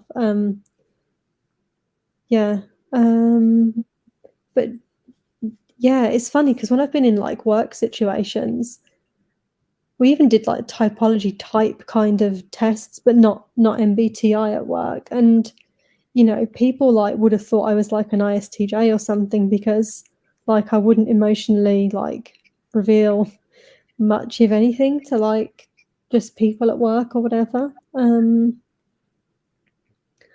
But yeah, when I was little, I don't think I ever kept my emotions inside, or it didn't feel like I did. Yeah. Yeah and no. So, like, at home, I yeah, almost like FE, I just express things kind of as I feel them. Like, if a film makes me sad, it's like sometimes it can make me something can make me cry in the moment about that thing. It's not always asynchronous. Mm-hmm. Do I Yeah, have a hard time socializing? Yeah. it might just be a trait of feelers too. Like some feelers are just more emotionally expressive, but with some FI users, like they're more stoic, but it really depends on the person type of thing. Yeah, and it depends, like yeah, like what's meant by emotions and stuff as well, because one thing that I'm similar to FE users with is I generally don't have a hard time, you know, like being like warm and smiling at people and stuff like that. But that being said, sometimes if I'm just going about my day-to-day business, I don't know, I'm not going to like smile at random people in the supermarket or something. I think I am a bit like, yeah, less smiley then. Yeah. Yeah. And it might also have to do with life experiences too, whether or not you're like that. And so, yeah. It seems like so Anne mentioned an element where she'll have like tantrums before she can actually like fully explain why she's feeling something. And that's something I've noticed with the FPs that I've been friends with. Sometimes they'll have to show me the tantrum or the hissy fit before they can actually explain why they're feeling that way. Because it's almost like how they explained it to me. I could totally be butchering this, but it's like the emotions will kind of like ball up, and it's like if they try to explain it too close to the time where they just got that emotional hit, it can almost be really hard to explain because you're getting like almost this primal reaction, and then it's hard to actually explain into words until it calms down a little bit. Yeah. Otherwise, you get that balled up reaction. Yeah. Yeah. And like at the start of the video, Joyce, when you asked me like how I use FI and stuff. So yeah, I would say I pretty much relate to that. But also, I think like emotional intelligence that you develop through being a feeler or like through being an ISFP with me is that I know not to pay attention to that first emotion in terms of, yeah, it's happening. Yeah, it's happening for a reason. It may or may not be mature. It may or may not be valid, but actually it is valid on some level because it's happening.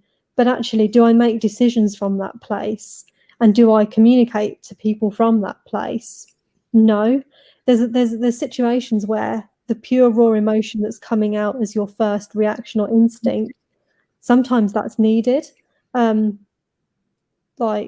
I'm not just saying in myself there, like in anybody, but for most of the time, I don't feel compelled to share that or make a decision or act from that place. I know that like I need to like, I don't know, do some working through before then I'll like make the decision, you know, because I've had things like, you know, with the profiling course that we're doing, Joyce, I've had sessions that have gone bad and, you know, I've literally felt so bad that I've wanted to like quit the course.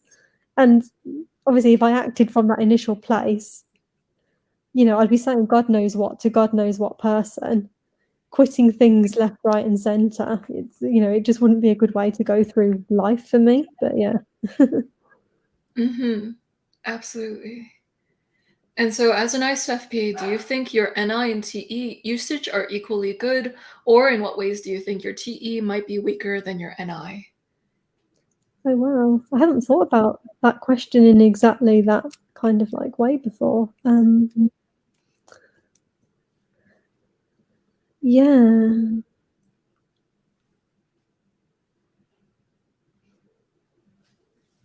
So yeah, I don't think they're equal. I can definitely like seem like I've got enough tea to get by in work situations. It's like as soon as something switches over into a professional work setting, this is where like I haven't always related to the CV descriptions and stuff. I feel like I have to turn the TE on and well, even not even like I have to, like it's compelling me to turn it on and you know, I want to try and like work hard and make sure I'm not like letting things drop all over the place and stuff like that. But like I think NI is with me all of the time, feels like it's with me all of the time more than my TE. Is it equally good? I don't know. Like if I'm watching a program and you know, reading a scene, like I can predict what's going to happen in the next thing quite a lot, or say, "Oh, that's off because of that," or whatever. But I can't do that in real life so well. But I TE more in real life. It's really weird. So the world will see my TE more, but like, yeah, I see my NI more.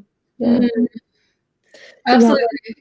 I think where I use NI well is that emotional analysis. It helps the FI in terms of like understanding your recurring themes and patterns and looking at things that you're feeling from different angles and stuff like that.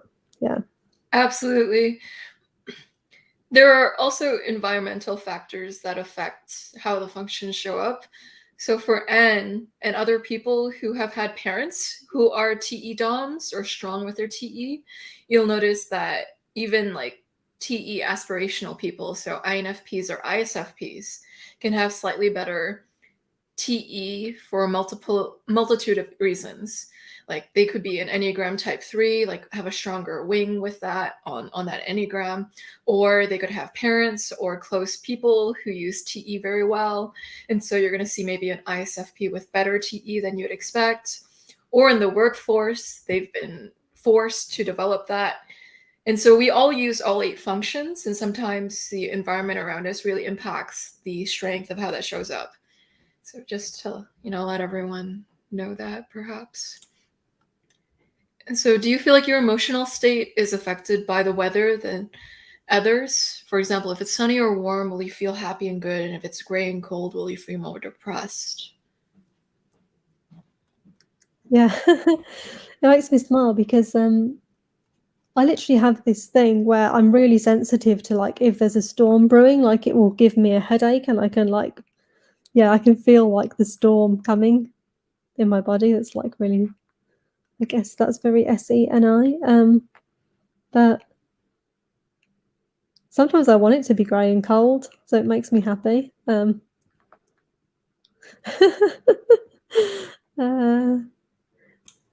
yeah, like, I don't know, so, yeah, like, my husband and I chose to get married in chose to get married? Yeah, chose to get married in the spring. I can't even say my words anymore. It's been nearly 2 hours, Joyce, Yeah, we'll end near the 2-hour mark, so yeah. we'll cut it I was, off. like, pleasantly surprised that there's been, like, enough questions, but at the same time, I was like, It'll end when it'll end, so it's cool." Mhm. Yeah, but we chose to get married in the spring because that's, like, my favourite season, so it made it seem like a good time because the outside world would be in the state that, like, I like, yeah, but yeah, it's not as simple as that. Do you know what? I really hate it sometimes when it's sunny on a day when you feel really bad, which, like yeah. Mm. Mhm. Yeah. I wonder if this is my hypothesis, maybe because it's almost like the weather's trying to influence you to feel good when you're not ready to feel good yet. Sometimes with FPs, I notice they don't want to be influenced out of a mood. So sometimes I'll try to bring them out of a mood and it might actually piss them off more. There was this one time with That's my funny. ENFP best friend, to give people an example for more comprehension, is I tried to make her feel better. And even though like I tried to give her like a food or something, and she got pissed at me for trying to give her food for her to feel better because she's like, just let me feel what I feel. I'm still angry at you, so screw you. And I'm like, oh, I was so scary. And so maybe it's just her, but I think it's indicative of a general whole pattern that I see with FPs is Yeah, sometimes they want to give people the autonomy to feel what they feel. And when you're ready for it to pass, you can let it pass. But FE can be kind of invasive sometimes and kind of like trying to interrupt that process and influence your feelings when you're not ready to have that. And so it's mhm. similar to when the weather influences you to feel a certain way when you don't want to feel that way. Yeah, or I'm thinking sometimes with the thinkers in my life have, like, tried to solve a problem that's upset me, and they're like then I'm still, like, in the emotional space, and they're like, "I've literally given you the solution, why are you still, like, not happy?" I'm like, "Well, I still need to, process the feelings." Yeah. Yeah. Yeah. And this can lead to likely FP behaviors. Like if something is popular with everyone else, that makes it less desirable for me. So if this service is everyone is using it, now it becomes less attractive to me. Or if this clothing item is now in trend or it's now popular, now it's less appealing to me because I think FPs sometimes are very autonomous with their emotional reactions towards things. So they're like, well, if everyone is liking this, now I don't want to like it because everyone's liking it. It's almost like a rebellion, a rebelliousness. Like if everyone else is feeling this way, I don't want to feel this way towards that thing. Yeah. Yeah, Cool. totally get that. Yeah. And so have you had trouble in the past knowing whether someone is manipulating you or not? When I was a child, extremely, like, innocent and naive to that kind of stuff, but then I would say anything from, like, teenage years onwards, yeah, it's probably something that, like, I scan for. Um, yeah, I don't mind it in general, like, I would rather people be straight about the situation, but if why they're manipulating, I can see that the why behind it is coming from a good place, or they want it to be coming from a good place or something like that, then, yeah, I don't mind it. Yeah, but, like, do I know? Yeah, I'd say I've probably got a bit of a nose out to that kind of stuff. Yeah. Mhm. And there's a second part to this. Would you find it hard to know if someone is being manipulative? Other YouTubers have theorized this, but I'm not sure if this is true. It really depends on the ISFP. You'll have some ISFPs who are maybe really overly cautious of other people's motives because of maybe they're in an FINI grip or loop and they're like paranoid of someone else being manipulative. And you'll have some ISFPs who are very naive and they wear their heart on their sleeve and believe in the best in people because they have that feeler openness to other people. So it really depends on that person. Yeah, I would say I'm a weird mixture of both. Yeah. Cool. And so one of the questions coming up is what is the biggest misinterpretation or misconception about the ISFP personality? Mm, yeah, I guess, like, that they're good at all things SE, typically SE related, that they prefer and feel like they're better at using their SE than their NI, when it's a bit more complicated than that. It's like you go to your NI, but actually you're better if you, like, learn to integrate that and your SE together. Trying to think if there's anything else.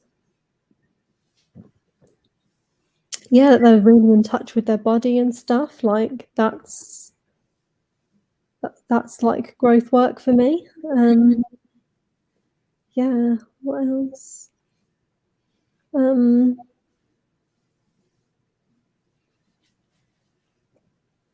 yeah, I don't know, I think, like, one of the good stereotypes that is, like, almost, like, too much pressure to live up to is that they're just, like, so good artistically and stuff like that, and, yeah.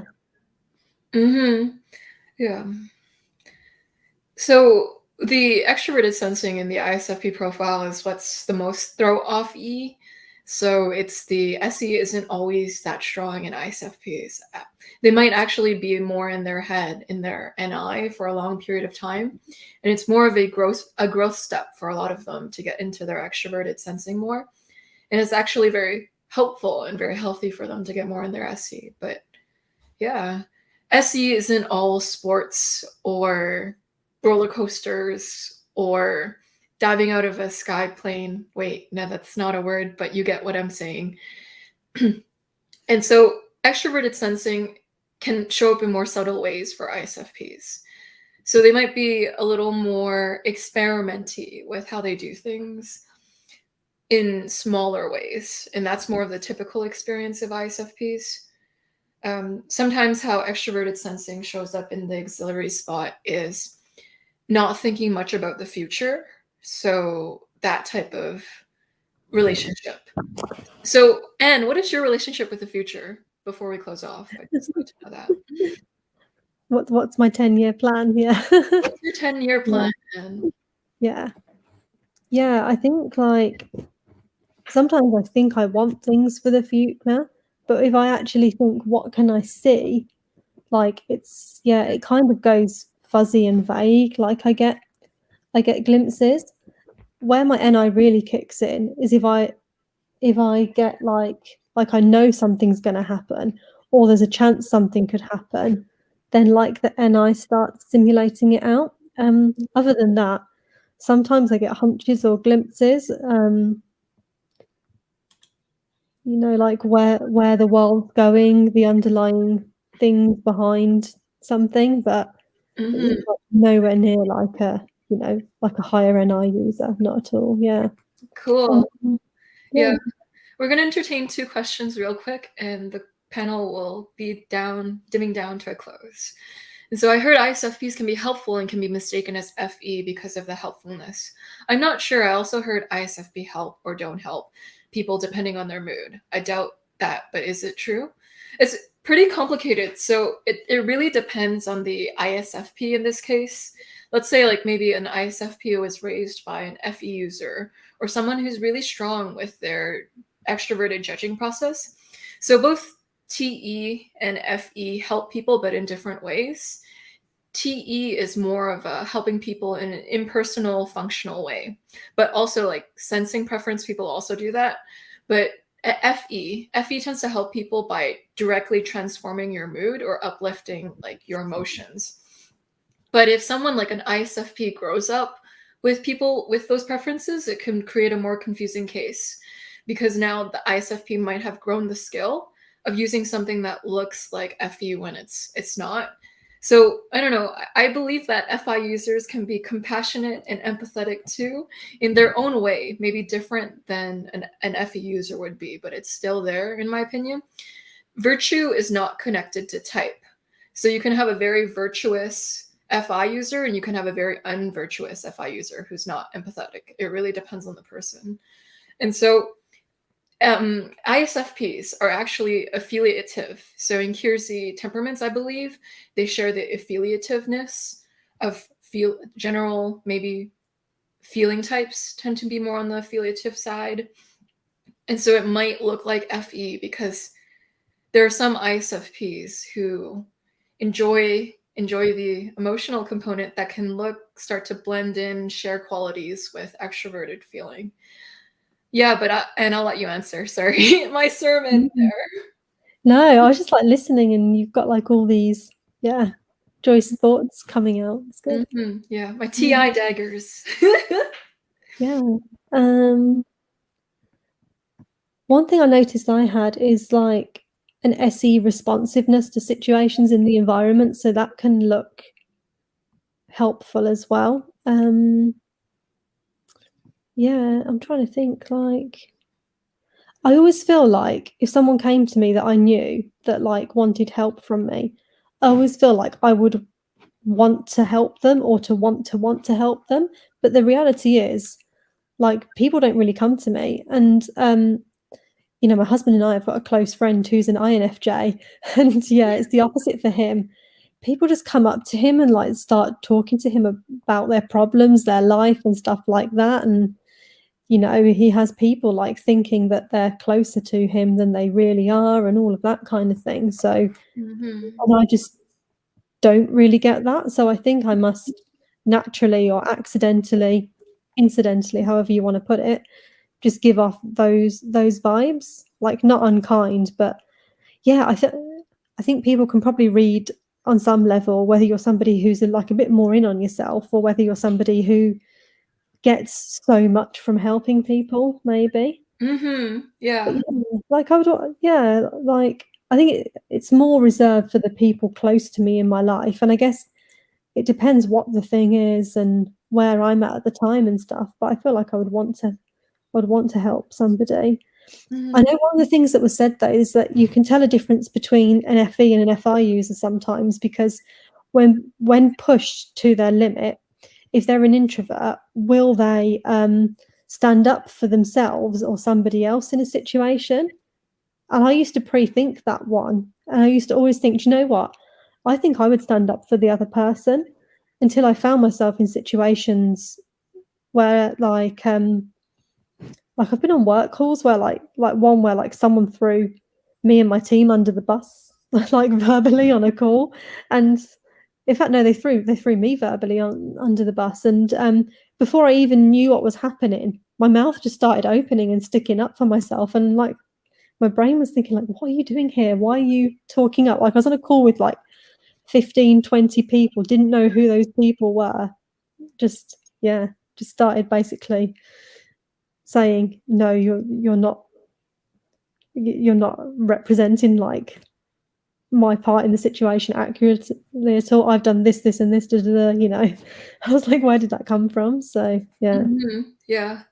Yeah. What Anne is mentioning is how FI DOMs, they're quicker to know when they're being misrepresented, like their identity, their FI is being misinterpreted by another person in some way.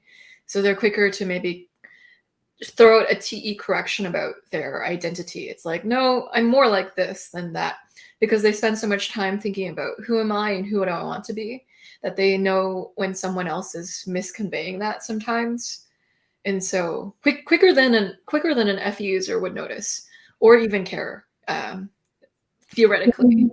I've had the same situation where somebody has been like horrible to like a colleague that, you know, I like and work with and stuff on a call. And yeah, like I said, I thought in that situation that I would be, you know, want to jump in and support that person and stuff.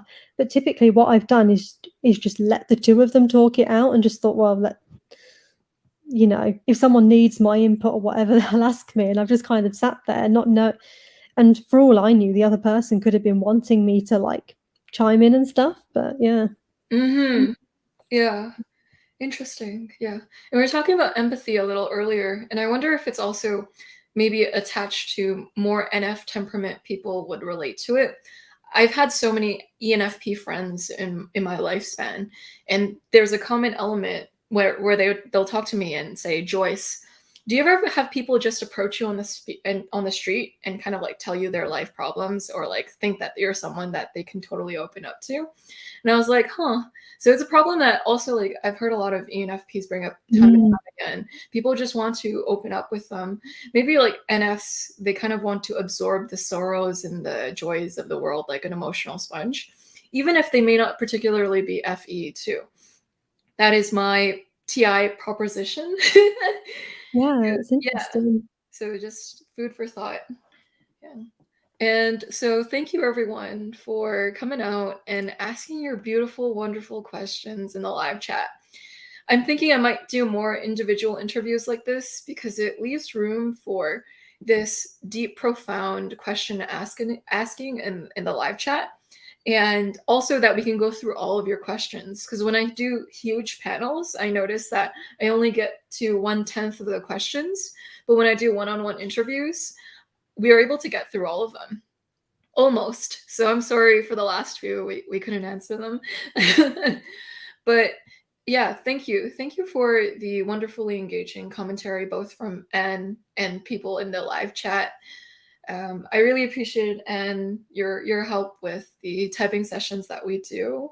You ask these really good questions.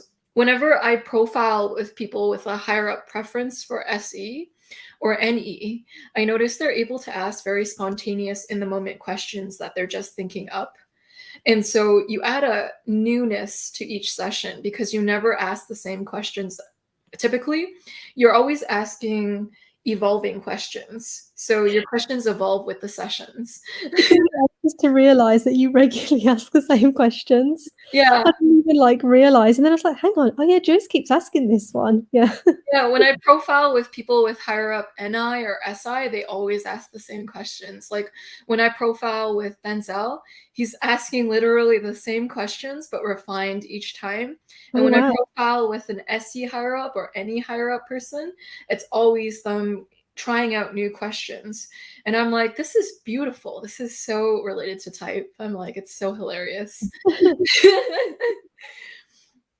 And so you gotta love that. And it's really fun being your friend and knowing about your emotional intensity, yet you also feel very chill on the surface. It's nice to see that. Your social forness is really, really excellent. And getting to know you is equally as great. So my life has been enriched with your presence. And I know that maybe my FE is a little overbearing, but I just always want to take the chance to tell my friends that I love them, because I'm always afraid of like, what if we die one day and you don't know how much I care about you, right? And so my introverted intuition always has the end in mind, and I'm like, gotta treat Anne like she's gonna die one day, so I gotta like tell her that she's special and she needs to know that. Yeah, I love that. I often think like, you know, like how like we have these massive like, you know, funeral wake celebrations of someone's life, and it's like really it's a party for like the people that have lost the person. It's a rite of passage for them. But I always think like, yeah, I wish I thought more in terms of like throwing people their own little funeral party that celebrates their life like every day. Yeah. Yeah, I like to have pre-funeral parties. So before you become a carcass, I like to tell you how wonderful your soul is and how it's made the world a little bit of a better and safer place with you in it. Because I often find people need to be reminded that we're grateful that they exist in Yeah. life. So I just wanted to tell you I'm grateful that you exist and that we were able to share a timeline together in some point in time. Yeah. Yeah, and thank you, audience members, for the engaging questions. That was really nice as well. And any final words before we close off? Yeah, I always forget to say thank you. So yeah, like thank you for the people asking the questions, and yeah, like thanks Joyce for everything. But like yeah, I have no more words to say about that in front of people right now. Yeah. For sure. Yeah. We'll see you all in the next episode. Bye, everyone.